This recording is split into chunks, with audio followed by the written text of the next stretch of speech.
Southwest Florida. You're watching Fox 4 Morning News. Welcome back. It is 9:30 right now on your Friday morning. And this morning we get to sit down with a world-class athlete who decided to move here to Southwest Florida after Hurricane Ian. Fox 4 anchor Chris Shaw got special access with UFC Hall of Famer Tito Ortiz. And this morning he's live in Matlacha with the fighter's story. Chris?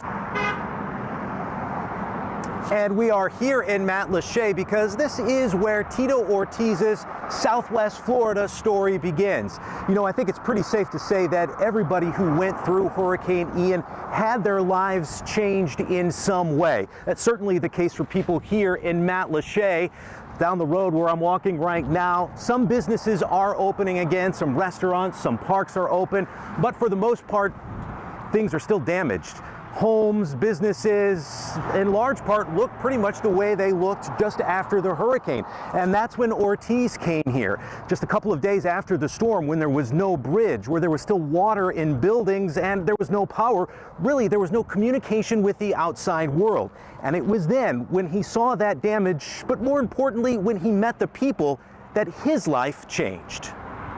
He could be stepping off a boat in Matlacha, at a charity gala in Cape Coral, or inspiring kids in Fort Myers. Wherever he goes, people know Tito Ortiz. A lot of people give me a kind of second look like, is that Tito? What are you doing here? No, they're like, what are you doing here? That's what this story is about.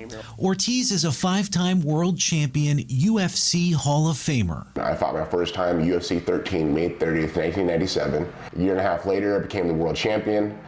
And the rest is history. Last year, the man known to millions as the Huntington Beach Bad Boy retired to his hometown in California to run his businesses, start a political career, and enjoy his family. But a couple of days after Hurricane Ian, he got a phone call from his fishing buddy, Captain James Marco, who lives in Southwest Florida. I heard the urgency in his voice. He's like, Tito, do you think you can come down here and help me, man? He goes, I need help. What did he want you to do? He wanted to come down and help Mom, and hopefully I was able to raise some money, help boost the morale. Within days, Ortiz says he raised almost $50,000.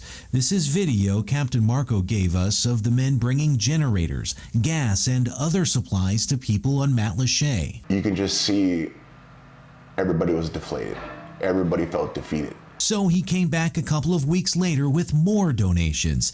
And that's when he says it hit him. He had never seen people come together and help each other out like people were doing here. It gave me hope. It gave me hope that, you know what, America is still alive. America is still together. And it's here in Florida, here in Cape Coral, that opened my eyes to that situation. He tells me he also found a community and a state that more closely matches his values. We love a nuclear family. We love God.